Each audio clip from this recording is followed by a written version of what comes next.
Hello friends, ಎಲ್ಲರಿಗೂ ನಮಸ್ಕಾರಗಳು. Smitha's magic ಹ್ಯಾಂಡ್ಸ್ಗೆ ನಿಮಗೆಲ್ಲರಿಗೂ ಸ್ವಾಗತ. ನೋಡಿ, ನಾನು ಇವತ್ತಿನ ಒಂದು ವಿಡಿಯೋದಲ್ಲಿ ರಥಸಪ್ತಮಿ ಆಚರಣೆ ಜೊತೆಯಲ್ಲಿ ವಸಂತ ಪಂಚಮಿಯ ಆಚರಣೆಯ ಎಂದು ನಾವು ಆಚರಣೆ ಮಾಡಬೇಕು, ಹಾಗೇನಾದ್ರ ಮಹತ್ವವೇನು ಅನ್ನೋದ್ರ ಬಗ್ಗೆ ಮಾಹಿತಿ ಕೊಡ್ತಾ ಇದ್ದೇನೆ. ನೋಡಿ, ರಥಸಪ್ತಮಿ ಅನ್ನುವಂಥದ್ದು ಮಾಘ ಮಾಸ ಶುಕ್ಲ ಪಕ್ಷದ ಸಪ್ತಮಿ ತಿಥಿಯಂದು ನಾವು ಆಚರಿಸುವಂಥ ಅತ್ಯಂತ ಪುಣ್ಯಕರವಾದ ಹಬ್ಬ ಅಂತಲೇ ಹೇಳಬೇಕು. ಯಾಕಂದರೆ ಆವತ್ತಿನ ದಿವಸ ಸೂರ್ಯದೇವನು ತನ್ನ 7 ಕುದುರೆಗಳ ರಥದಲ್ಲಿ ಭೂಮಿಗೆ ಬಂದು ಆಶೀರ್ವಾದ ಮಾಡ್ತಾರೆ ನಂಬಿಕೆ. ಈ ಒಂದು ರಥಸಪ್ತಮಿಯಲ್ಲಿ ವಿಶೇಷವಾಗಿ ನಾವು ಸ್ನಾನಕ್ಕೆ ಮಹತ್ವ ಕೊಡ್ತೇವೆ.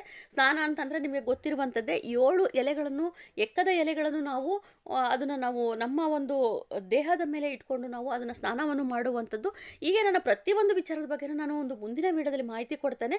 ತುಂಬ ವಿಚಾರಗಳು ಇರುವಂಥದ್ದು.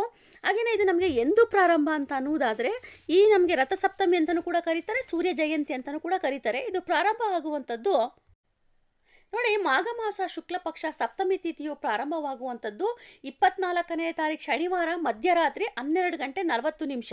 ನಿಮಗೆ ಇನ್ನೂ ನಾನು ಸರಳವಾಗಿ ಹೇಳಬೇಕು ಅಂತಂದರೆ 12 ಗಂಟೆ ನಂತರದ ಸಮಯ ನಾವು ಅದರ ಮುಂದಿನ ದಿವಸ ಅಂದರೆ ಭಾನುವಾರ ಅಂತೇಳಿ ನಾವು ಪರಿಗಣನೆ ಮಾಡ್ತೇವೆ. ಹಾಗಾಗಿ ನಾನು ನಿಮಗಿದರಲ್ಲಿ 25ನೇ ತಾರೀಕು ಭಾನುವಾರ ಅಂತಲೇ ನಾನು ನಿಮಗೆ ತಿಳಿಸ್ತಾ ಇದ್ದೇನೆ. ಹಾಗೆಯೇ ಇದು ಮುಕ್ತಾಯವಾಗುವಂಥದ್ದು 25ನೇ ತಾರೀಕು ಭಾನುವಾರ ರಾತ್ರಿ 11 ಗಂಟೆ 11 ನಿಮಿಷಕ್ಕೆ. ಹಾಗಾಗಿ ಭಾನುವಾರ ಸಂಪೂರ್ಣವಾಗಿ ನಾವು ರಥಸಪ್ತಮಿನೇ ಇರೋದ್ರಿಂದ ನಾವು ಅಂದಿನ ದಿವಸವೇ ನಾವು ಸಪ್ತಮಿಯನ್ನು ಆಚರಣೆ ಮಾಡ್ತೇವೆ.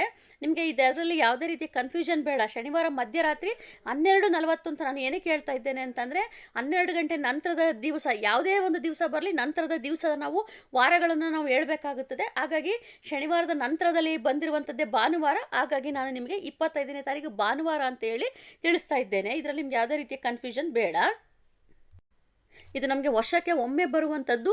ನಾವು ತುಂಬ ವಿಶೇಷವಾಗಿ ಆಚರಣೆ ಮಾಡ್ತೇವೆ. ಹಾಗಾಗಿ ಪ್ರತಿಯೊಂದು ಪೂಜೆ ವಿಧಾನ ಆಗಿರ್ಬೋದು, ಆರ್ಘ್ಯ ಕೊಡುವಂಥದ್ದಾಗಿರ್ಬೋದು, ಸ್ನಾನ ಆಗಿರ್ಬೋದು, ಎಲ್ಲದರ ಬಗ್ಗೆನೂ ಕೂಡ ನಾನು ಒಂದು ಮುಂದಿನ ವಿಡಿಯೋದಲ್ಲಿ ನಿಮಗೆ ತಿಳಿಸ್ಕೊಡ್ತಾ ಹೋಗ್ತೇನೆ.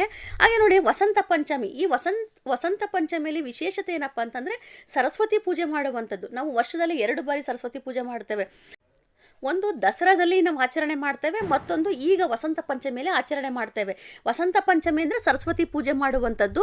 ಇದು ನಮಗೆ ವಿದ್ಯೆ, ಬುದ್ಧಿ, ಜ್ಞಾನಾರ್ಜನೆ, ಪ್ರತಿಯೊಂದು ನಮ್ಮ ಯಶಸ್ಸು ಎಲ್ಲವನ್ನೂ ಕೂಡ ಕೊಡುವಂಥವ್ರು ಸರಸ್ವತಿ ಅಮ್ಮನವರೇ ಆಗಿರೋದ್ರಿಂದ ನಾವೊಂದು ವಿಶೇಷವಾಗಿ ನಾವು ಈ ವಸಂತ ಪಂಚಮಿಯನ್ನು ಆಚರಣೆ ಮಾಡ್ತೇವೆ.